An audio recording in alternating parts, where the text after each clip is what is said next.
New York City, 1945.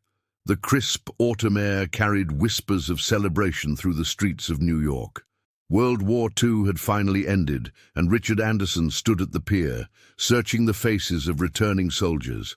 His brother James was coming home.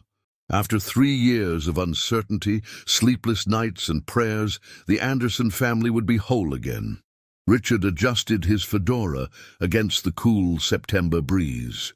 At 37, he had been deemed unfit for service due to a childhood bout with polio that left him with a permanent limp. Instead, he dedicated himself to managing the family's modest photography studio in Lower Manhattan, keeping it afloat during the lean war years. "There he is!" Eleanor, Richard's wife, pointed excitedly. Her dark curls bounced beneath her hat as she stood on tiptoes, waving frantically. James Anderson descended the gangplank, his army uniform hanging loosely on his frame. The war had hollowed him out. His once bright eyes now seemed to gaze through people rather than at them. But when he spotted his family, a hint of his old smile emerged. "Welcome home, little brother." Richard embraced him tightly. "You made it." James nodded, his voice hoarse. "Some days I wasn't sure I would."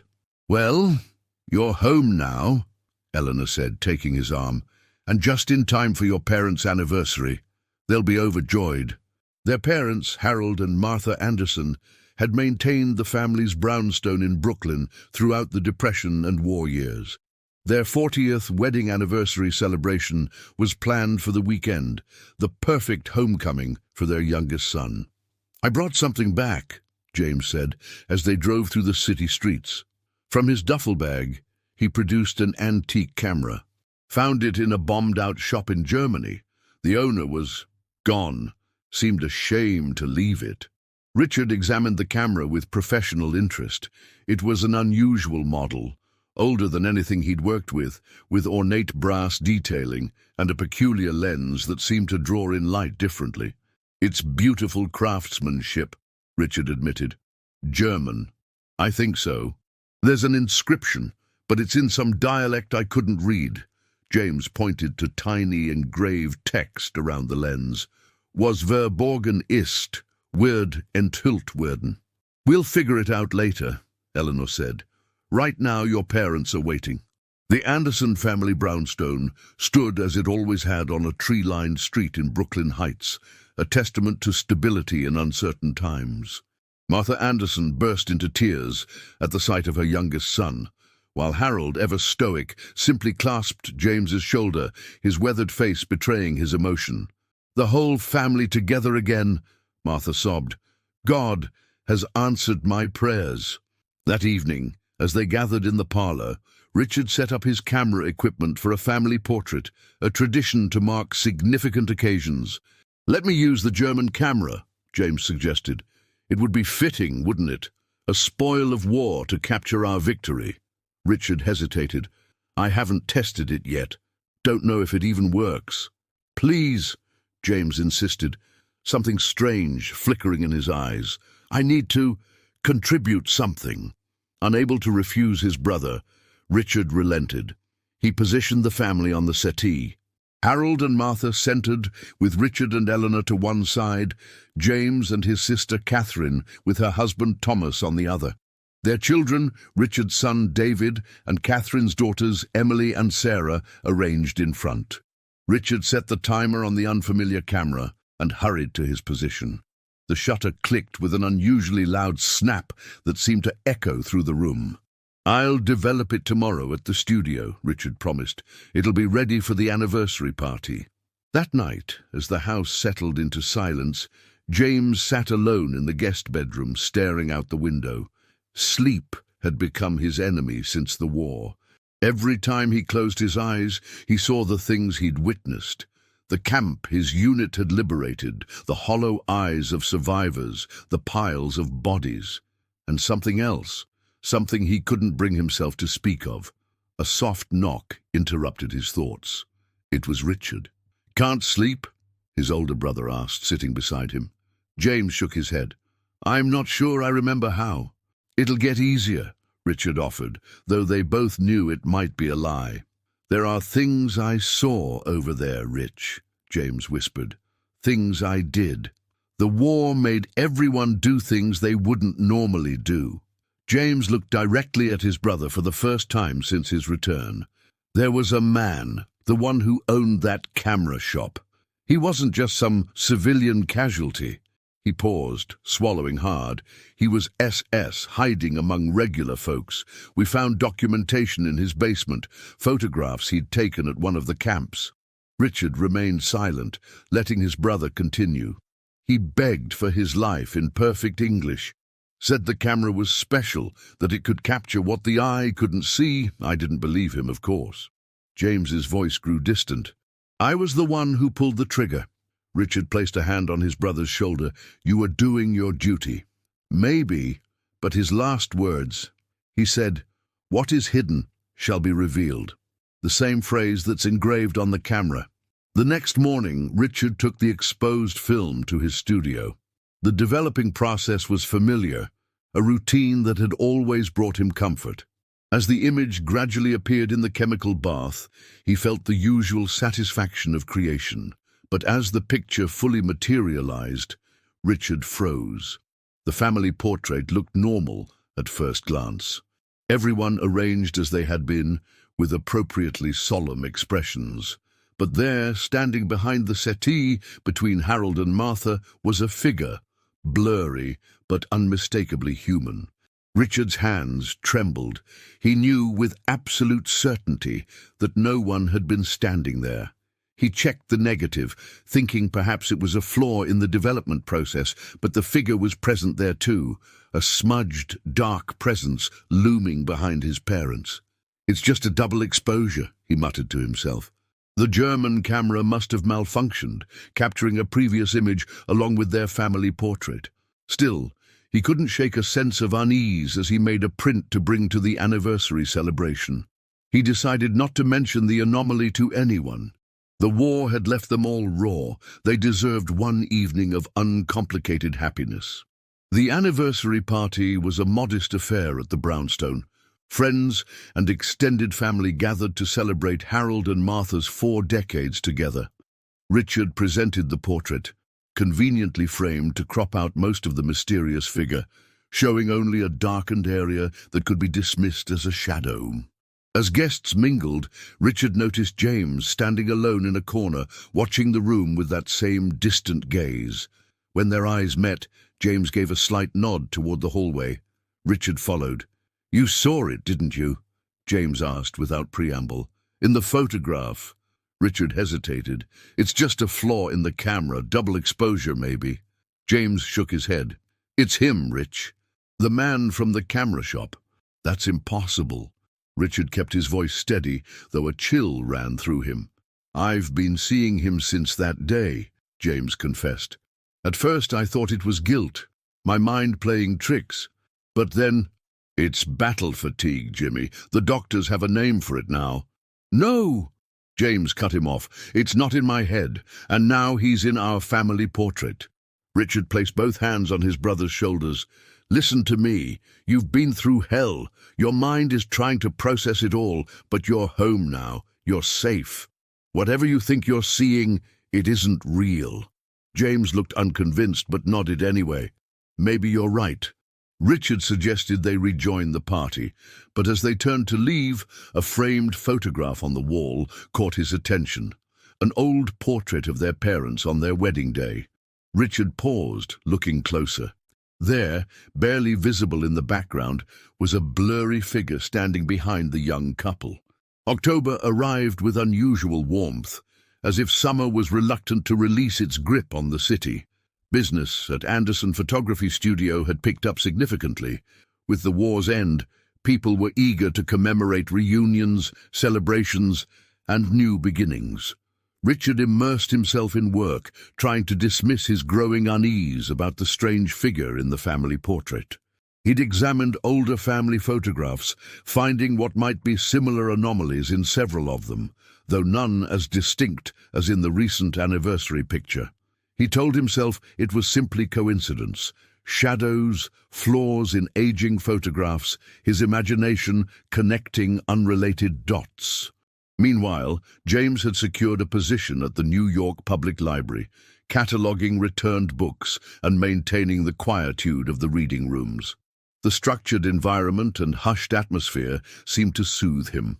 On Fridays, he would visit Richard's studio, often bringing lunch from the delicatessen around the corner. "I've been researching that camera," James said during one such visit, unwrapping a pastrami sandwich. "Found some interesting information." Richard continued adjusting his equipment for an afternoon appointment. "Oh?" The inscription translates to, "What is hidden shall be revealed," just as the shopkeeper said. But there's more to it. James pulled out a library book on European folklore. The phrase appears in several Germanic legends about truth-seers and fate readers. "Jimmy, I thought we agreed to put this behind us," Richard sighed. "I'm just curious about the camera's history," James replied, though his tone suggested more than casual interest. According to one account, there was a craftsman in the Black Forest who made cameras that could capture the supernatural. People claimed his photographs revealed spirits, demons, even death omens. Richard finally turned to face his brother. "And you believe that?"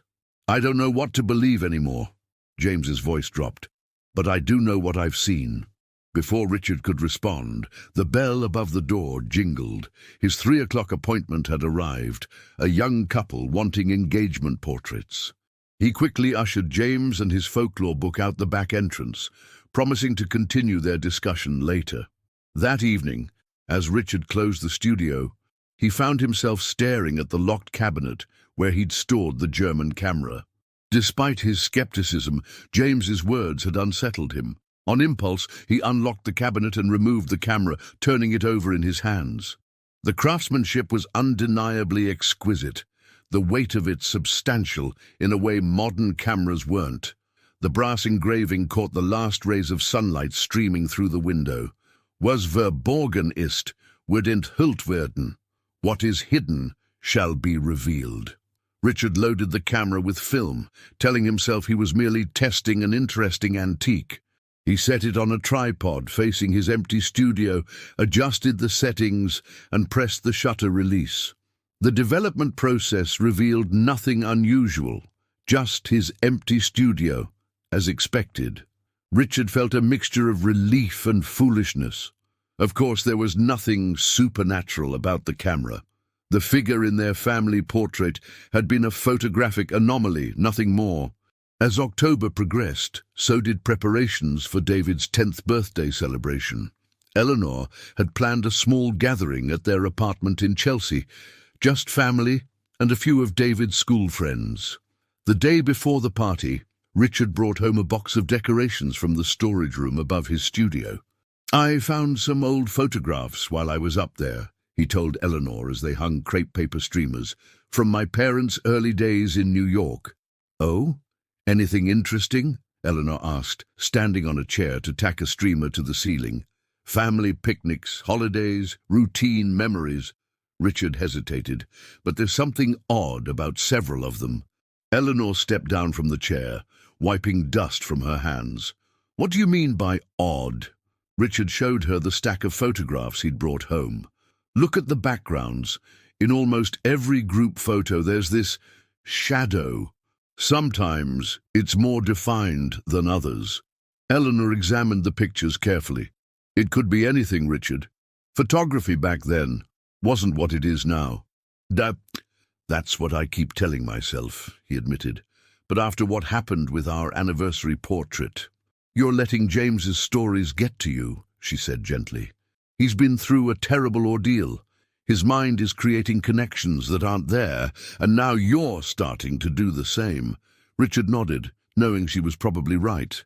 Still, that night, he lay awake long after Eleanor had fallen asleep, thinking about the shadowy figure that seemed to follow his family through decades of photographs. David's birthday party the next day was a welcome distraction. The apartment filled with the chaos of excited children. Presents were unwrapped with gleeful abandon, and cake was consumed with the requisite amount of mess. Richard captured the moments with his professional camera, momentarily forgetting his concerns in the joy of his son's celebration. As the party wound down and guests departed, Richard noticed James sitting alone on the fire escape, smoking a cigarette. He joined his brother in the cool evening air. "Everything all right?" Richard asked. James exhaled a plume of smoke. "Did you take pictures today?" "Of course, it's what I do." "Will you develop them at the studio?" Richard nodded. "Tomorrow morning." James tapped ash from his cigarette. "I want to be there when you do." "Jimmy." "Please, Rich. I need to know if I'm losing my mind." Richard agreed, more out of concern for his brother than belief in his theories. The next morning, they met at the studio before it opened for business. Richard began the development process, while James paced anxiously. The images from David's party emerged clearly: smiling children, the birthday cake with its blazing candles, David opening presents. Everything appeared normal until they reached the group photo Richard had taken of the entire family gathered around David as he blew out his candles. There, standing behind the assembled Anderson family, was the figure, more distinct than in any previous photograph. Though still blurry, certain features were now discernible. A tall man in what appeared to be a long coat, his face obscured, but his posture unmistakably attentive, focused on the family before him. "Jesus Christ," Richard whispered, his hands trembling. "You see him too," James said. It wasn't a question. "This doesn't make sense. I took these with my regular camera, not the German one." James stared at the photograph. "It's not about the camera, Rich. It never was. He's following us, following our family." "But why? Who is he?" "I don't know," James admitted, "but I think it's time we found out." That evening, Richard invited his parents to dinner at his apartment. As Eleanor prepared the meal, he and James led Harold and Martha into the living room, where they had arranged a collection of family photographs spanning several decades. "What's all this about?" Harold asked, his voice gruff with suspicion. Richard took a deep breath. "Dad, Mom, we need to ask you something. These photographs, have you ever noticed anything unusual in them?" Martha adjusted her glasses, peering at the displayed images. "They're just old family pictures." "Look closer," James urged. "In the backgrounds, there's someone there, in all of them." Harold's expression darkened. "What kind of nonsense is this?" Richard pointed to the figure in their recent family portrait, then to similar shadows in older photographs. "This person, or whatever it is, appears in family photographs going back to your wedding day. Do you have any idea who it might be?" Martha had grown very still, her face pale. Harold placed a protective hand on her shoulder. "This is upsetting your mother," he said firmly. "I think it's time we left." "Harold," Martha's voice was barely above a whisper, "maybe we should tell them." Harold's jaw tightened. "There's nothing to tell. They deserve to know," Martha insisted, her eyes filling with tears, "especially now that it's happening again." Richard and James exchanged glances. "Know what, Mom?" Richard asked gently. Martha looked up at her sons, her expression haunted. "About your uncle, the one you never knew existed." Harold stood abruptly. "Martha, don't. I can't keep this secret anymore, Harold," she said. "Not when it's affecting our boys." Harold paced the room, agitation evident in every movement, before finally sinking back into his chair with a defeated sigh. "His name was Robert. He was my younger brother." The revelation hung in the air. Richard tried to process this information. "You never mentioned having a brother." "Because as far as my parents were concerned, he never existed," Harold explained bitterly. "They removed every trace of him from our home, destroyed photographs, forbade anyone from speaking his name." "Why?" James asked. Harold hesitated, looking to Martha, who nodded encouragingly. "Robert was different. Even as a child, he knew things he shouldn't have known, saw things others couldn't see. Our parents thought he was possessed, or worse." "What happened to him?" Richard pressed. "In 1905, when I was 15 and Robert was 12, our parents sent him away to an asylum upstate. They told neighbors and friends he had died of tuberculosis." Harold's voice cracked. "I never saw him again." Martha took up the narrative. "When Harold and I married in 1905, we received a strange letter. No return address, just a single line of text. I'll always watch over you, brother. We assumed it was from Robert, but we had no way to reach him. Did you try to find him? James asked. Harold nodded. Years later, after our parents died, I hired a private investigator. He discovered that Robert had escaped from the asylum in 1907. There was no trace of him after that. He was presumed dead. Except he wasn't dead, Richard said slowly. He was watching you, watching us, all along. Martha gestured to the photographs. We started noticing the figure years ago, but we told ourselves it was just shadows, imperfections in the photographs. It was easier than admitting the truth. And what is the truth exactly? James demanded. That our dead uncle has been haunting family photographs for 40 years. I don't know, Harold admitted. But Robert always said he had a gift, that he could see beyond the veil, as he called it. Maybe in death he found a way to reach back through. Richard struggled to reconcile his rational mind with what he was hearing. If it is Robert, why now? Why is he appearing more clearly than ever before? Martha looked between her sons, her expression troubled. Perhaps he's trying to warn us about something. November descended upon New York with unexpected fury, bringing early snow and bitter winds. The Anderson family's revelation about Uncle Robert had left Richard in a state of persistent unease. By day, he maintained his routine at the photography studio, smiling for clients and creating portraits that captured nothing more sinister than awkward poses. By night, he pored over family photographs, studying the shadowy figure that had gradually become a recognizable presence. James had taken to visiting the city's archives and spiritualist societies, searching for information about their mysterious uncle. His military discipline channeled into this new mission, he methodically built a dossier on Robert Anderson. He was committed to Willard Asylum in 1905, James reported during one of their now regular Sunday dinners at Harold and Martha's brownstone. Diagnosis: religious mania and delusions of supernatural ability. Harold winced at the clinical description of his brother. He wasn't crazy. Unusual, yes, but not insane. The asylum records indicate he escaped during a fire in 1907, James continued. 3 patients and an orderly died in the blaze. Martha gasped. You don't think Robert... There's no evidence he started it, James assured her. But here's where it gets interesting. I found a newspaper article from 1908 about a street photographer in Lower Manhattan who could capture the soul's secrets in his images. The description matches Robert, though he was using a different name. Richard felt a chill. A photographer. It gets stranger, James said, producing a yellowed newspaper clipping. In 1915, this same photographer was accused of fraud by a prominent family. They claimed he had manipulated their portrait to show a deceased relative standing behind them. The case was dismissed, but the photographer disappeared afterward. The implications hung heavy in the room. Their uncle, if the shadowy figure was indeed Robert, had followed a path eerily similar to Richard's, working with cameras, capturing images that revealed more than the eye could see. There's something else, James added hesitantly. I visited a medium last week.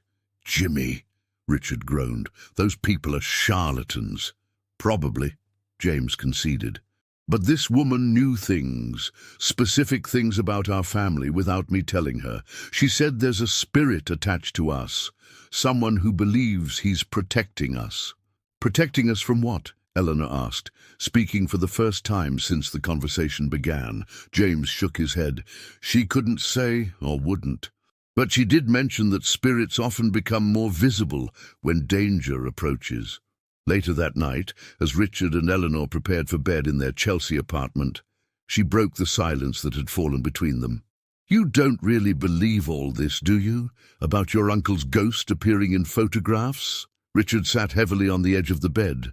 A month ago, I would have said absolutely not. Now, I don't know what to believe. It could still be coincidence, she suggested. Tricks of light, shadows, our minds finding patterns where none exist. And if it's not? Richard looked up at her. If James is right and Uncle Robert is trying to warn us about something... Eleanor sat beside him, taking his hand in hers. Then I suppose we should listen. The following day, Richard received an unexpected visit at his studio. Thomas Wright, Catherine's husband, appeared shortly after opening hours, looking harried and uncomfortable. "Thomas," Richard greeted him with surprise. "Is everything all right? Catherine and the girls?" "They're fine," Thomas assured him, declining Richard's offer of a seat. "But something's happened that I thought you should know about." Richard waited expectantly as Thomas fidgeted with his hat. "We had family portraits taken last week," Thomas finally explained. "Not by you. Catherine thought it might be nice to try the new studio closer to our home in Queens. The photographer delivered the prints yesterday." "And?" Richard prompted, already suspecting what Thomas would say. "There's someone in the background," Thomas confirmed. "A man none of us saw during the sitting. Catherine recognized him immediately from your parents' anniversary portrait. She's quite upset." Richard felt a strange mixture of validation and dread. "May I see it?" Thomas produced a photograph from his coat pocket. The Wright family, Catherine, Thomas, and their two daughters, posed formally in front of a painted backdrop. And there, standing just behind them, was the unmistakable figure of a man in a long coat. His features, though still somewhat blurred, were more defined than in any previous photograph. A gaunt face, deep-set eyes, and an intensity to his expression that was undeniably focused on the family before him. "This wasn't taken with the German camera," Richard murmured. "German camera?" Thomas looked confused. "Never mind," Richard said quickly. "Have you shown this to anyone else?" Thomas shook his head. "Only Catherine has seen it. She wanted to burn it, but I thought you should see it first, given your discussions about similar occurrences." Richard studied the photograph more closely. Something about the figure's positioning struck him as significant. Unlike in previous images where he stood directly behind the family, here he appeared to be looking slightly to the side, as if watching for something approaching from outside the frame. "May I keep this?" Richard asked. "Just temporarily?" Thomas hesitated, then nodded. "Catherine doesn't want it in the house anyway." After Thomas left, Richard locked the studio door and retreated to his darkroom. He spread out the family photographs in chronological order, from his parents' wedding portrait to the most recent image of the Wright family. A pattern emerged that he hadn't noticed before. In the earliest photographs, the figure, Robert, stood directly behind Harold and Martha, his attention fixed on them. As the years progressed and the family expanded, he gradually shifted position, moving to the periphery, his gaze redirected outward, as if standing guard. The telephone's shrill ring startled Richard from his analysis. It was James, his voice tight with excitement. "I found him," James announced without preamble. "Robert Anderson, or at least what happened to him." "Where?" Richard asked. "He died in 1943, James explained. "Right here in New York. I was searching death records and found a Robert Williams with the right birth year. The address listed was just 3 blocks from Mom and Dad's brownstone." Richard felt a surge of adrenaline. "Are you certain it's him?" His occupation was listed as photographer. And here's the clincher. He died on April 14th, 1943. "That's the day I was deployed overseas." The significance wasn't lost on Richard. If their uncle had indeed been watching over the family, perhaps his death had coincided with James facing the greatest danger of his life, the war. "There's more," James continued. "He left behind a studio apartment. According to city records, the rent has been paid through a trust fund ever since his death. No one's claimed his belongings." "Where is this apartment?" Richard asked, already reaching for his coat. An hour later, the Anderson brothers stood before a weathered brownstone in Brooklyn, just minutes from their parents' home. The building's superintendent, persuaded by a generous tip, let them into apartment 3B, which had remained locked and unchanged for over 2 years. The small studio apartment was sparsely furnished, but meticulously organized. Bookshelves lined one wall, filled with volumes on photography, spiritualism, and European folklore. A simple bed occupied one corner, a writing desk another. But what immediately captured the brothers' attention was the makeshift darkroom set up in what should have been a kitchen. Dozens of photographs hung from drying lines. Most appeared to be street scenes of Brooklyn and Manhattan spanning several decades. But interspersed among them were images Richard recognized with a jolt. Copies of Anderson family photographs from his parents' wedding through to James's military portrait. "He was watching us," Richard whispered. "All along, just like Mum said." James moved to a roll-top desk in the corner, carefully opening it to reveal neat stacks of journals. He lifted the topmost volume, flipping it open to a random page. "April 10th, 1943, he read aloud. "James ships out in 4 days. The shadows are gathering around him. I can see them in every photograph. Death follows him across the ocean. I must find a way to protect him, even if I cannot follow." Richard joined his brother, taking the journal from his hands. "He knew you were in danger." How could he possibly know that? James wondered. They spent hours in the apartment, poring over Robert's journals. The entries dated back to 1910, documenting his life after escaping the asylum. He had indeed become a street photographer, developing a reputation for portraits that revealed the unseen. Some clients sought him out for this very quality, while others fled in terror when their photographs exposed secrets they preferred to keep hidden. The most disturbing entries concerned what Robert called the shadows, dark entities he claimed to see gathering around people marked for tragedy or death. As the years passed, his writings became increasingly obsessed with protecting the Anderson family from these shadows, which he believed had been drawn to them because of his own unusual abilities. The final journal entry, dated April 13, 1943, read simply, "The shadows have come for James. I have only one recourse left. What is hidden shall be revealed, and what is revealed can be confronted. Forgive me, brother, for what I must do." "He died the next day," James said quietly. "The day I shipped out." Richard was examining a drawer filled with camera parts and specialized equipment. "Look at this," he called to James, holding up a modified lens that looked remarkably similar to the one on the German camera James had brought home from the war. He was modifying cameras, Richard realized, creating devices that could capture what he saw, the spirits, the shadows. James picked up a small wooden box tucked behind the journals. Inside was a collection of small silver charms, each engraved with the now familiar phrase, "Was verborgen ist, wird enthüllt werden." "I don't understand," James said. "If Uncle Robert died in 1943, how is he appearing in our photographs now? How did his camera end up in that shop in Germany?" Richard shook his head, as mystified as his brother. "And why is he appearing more clearly than ever before?" As if in answer, a sudden gust of wind blew through the apartment, though all windows were closed. The photographs hanging from the drying lines fluttered violently. One image detached and drifted to the floor at Richard's feet. It was the most recent portrait of the Wright family, identical to the one Thomas had shown Richard earlier that day, except for one crucial difference. In this version, the figure of Robert was even more distinct, and he was no longer looking to the side. His arm was raised, pointing directly at Thomas Wright. "Oh God," Richard breathed. "He's not just watching anymore. He's warning us."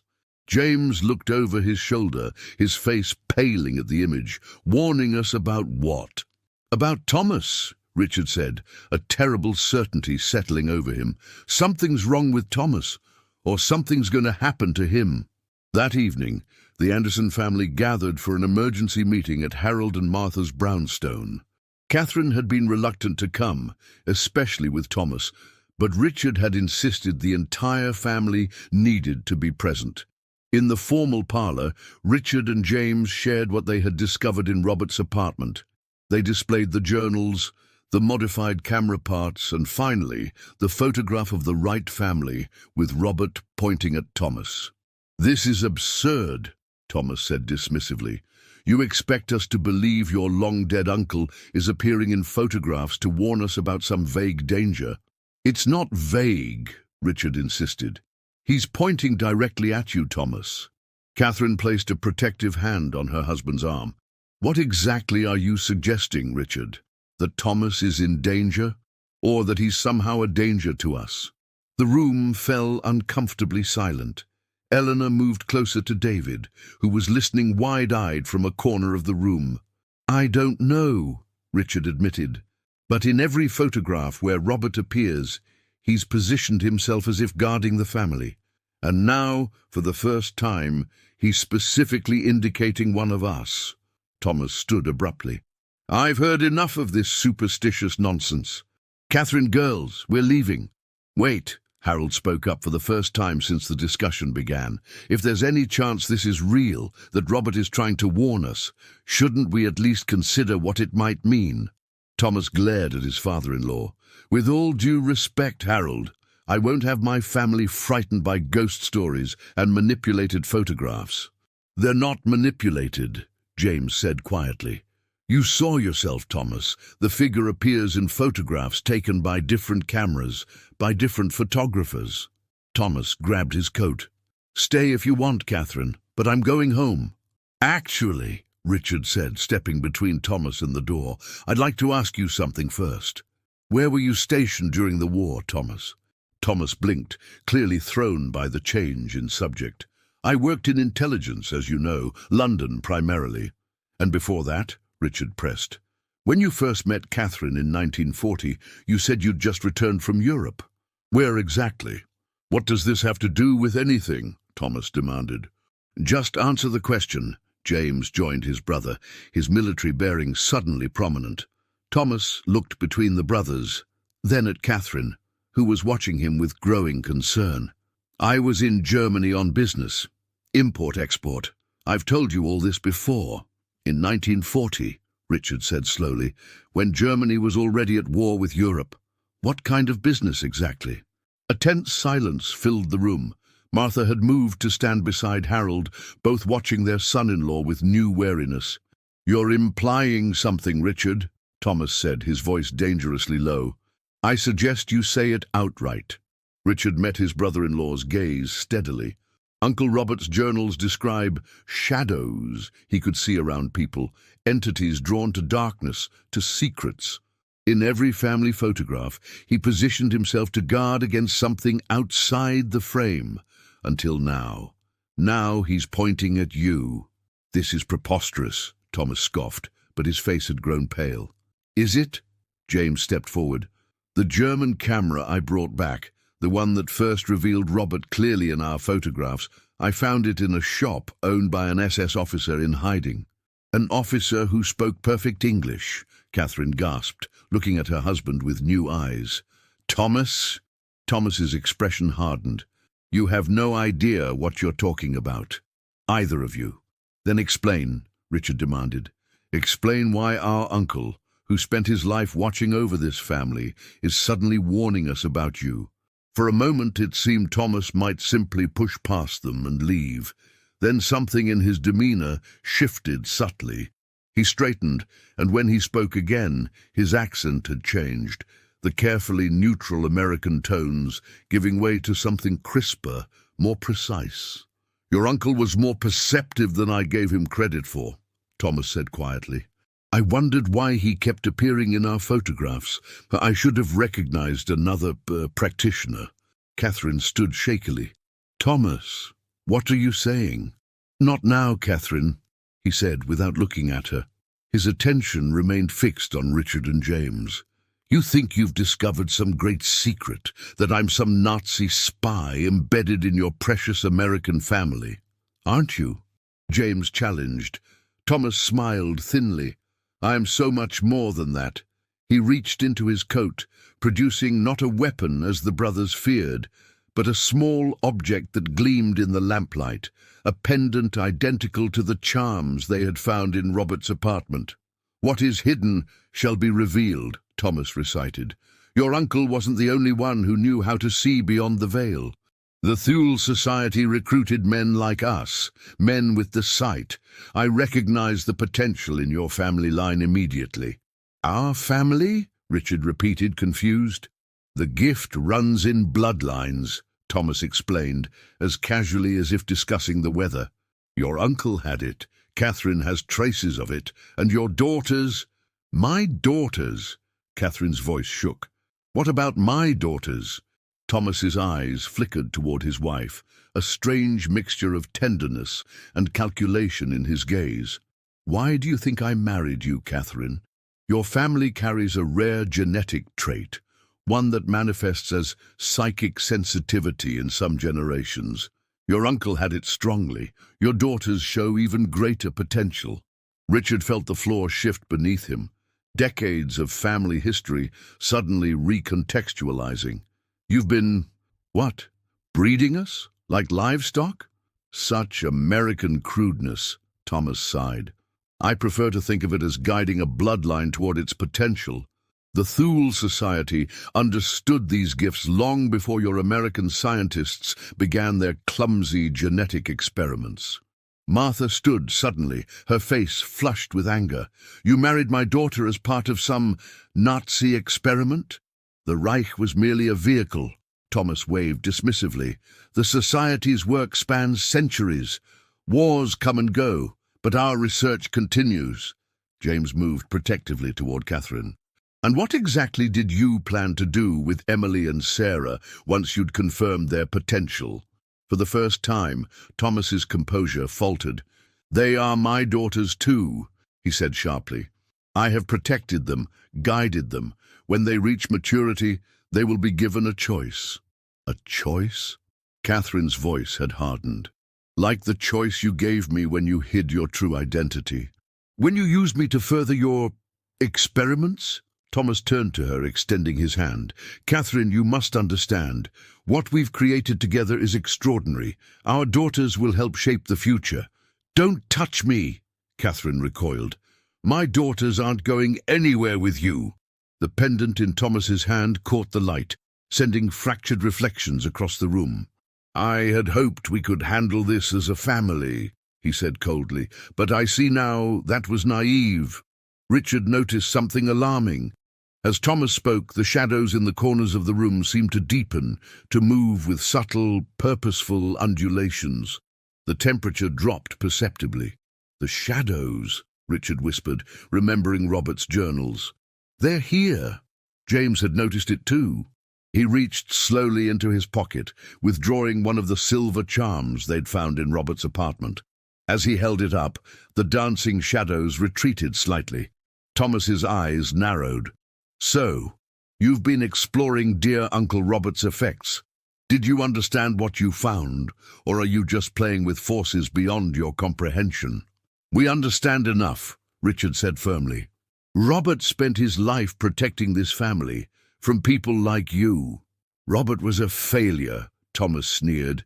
A man with extraordinary gifts who wasted them watching over mundane lives instead of pushing the boundaries of human potential.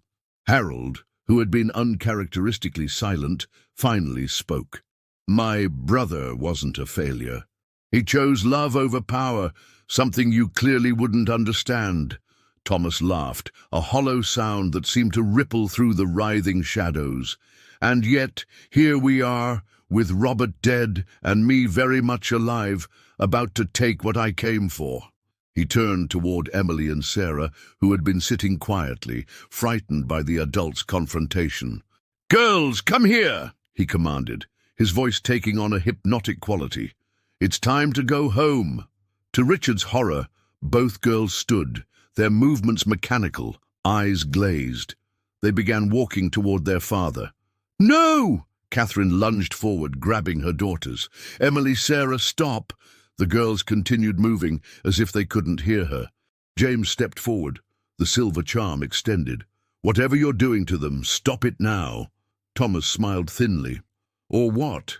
You'll wave your little trinket at me? You don't even know how to use it properly. He gestured dismissively, and the charm flew from James's hand, clattering across the floor. The shadows were moving more aggressively now, swirling around Thomas and reaching toward the girls. Martha screamed as one shadowy tendril brushed against her arm, leaving a red welt in its wake. Richard stood frozen, overwhelmed by forces he couldn't comprehend. Then his eyes fell on his camera bag in the corner of the room. The German camera, Robert's camera, was inside. Moving quickly, he retrieved it, hands trembling as he loaded film. Thomas was focused on controlling the girls, the shadows forming a protective barrier around him. Richard raised the camera, focusing on the scene before him. "What are you doing?" Thomas demanded, noticing Richard's movements. "What is hidden shall be revealed," Richard answered, pressing the shutter release. The flash exploded with unnatural brightness, illuminating the room with searing white light. The shadows shrieked, an impossible bone-chilling sound, and recoiled from the flash. Thomas staggered backward, his concentration broken. Emily and Sarah blinked, the glazed look fading from their eyes. Catherine pulled them close, backing away from her husband. "You fool," Thomas snarled at Richard. "You have no idea what you've done." But Richard was already advancing, taking another photograph. Each flash seemed to weaken the shadows, driving them back toward Thomas. The pendant in Thomas's hand was glowing now, vibrating with strange energy. "The camera doesn't just capture spirits," Richard realized aloud. "It forces them into the open, makes them vulnerable." Thomas was backing toward the door, the shadows swirling protectively around him. "This changes nothing," he hissed. "The society has agents everywhere. We'll find the girls eventually." "Not if we expose you first," James said, picking up the fallen charm. He joined Richard, standing shoulder to shoulder with his brother. The shadows around Thomas coalesced, darkening to an impenetrable black. For a moment his face seemed to shift, revealing something inhuman beneath his features. Then the darkness enveloped him completely, and with a sound like tearing fabric, Thomas and the shadows vanished, leaving only the front door swinging open to the night. The family stood in stunned silence, the parlor suddenly ordinary again, except for the lingering cold and the acrid smell of ozone in the air. Catherine was the first to speak, her voice surprisingly steady. "He'll come back for them. We won't let him take them," Harold promised, moving to embrace his daughter and granddaughters. Richard looked down at the camera in his hands, understanding finally dawning. This is what Robert was trying to tell us, why he appeared more clearly in our photographs after the war. He knew Thomas would eventually make his move. "But how?" Eleanor asked, holding David close. "How could Robert warn us after his death?" Richard carefully set the camera down. In his journals, Robert wrote about binding his spirit to protective objects, the charms, the camera. He sacrificed himself somehow, used his own death to create a more powerful protection. "The timing," James added. "He died the day I shipped out to Europe, where I would eventually find the camera and bring it home, completing the circle." Martha wiped tears from her eyes. "All these years, he was still watching over us, still protecting his family." Outside, the November wind howled through the Brooklyn streets, carrying the first heavy snowfall of the season. Inside the brownstone, the Anderson family huddled together, the revelations of the evening settling over them like the snow outside, transforming everything familiar into something new and uncertain. Richard moved to the window, looking out at the darkened street.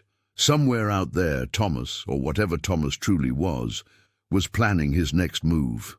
The Anderson family had won this confrontation, but Richard knew instinctively that the battle was far from over.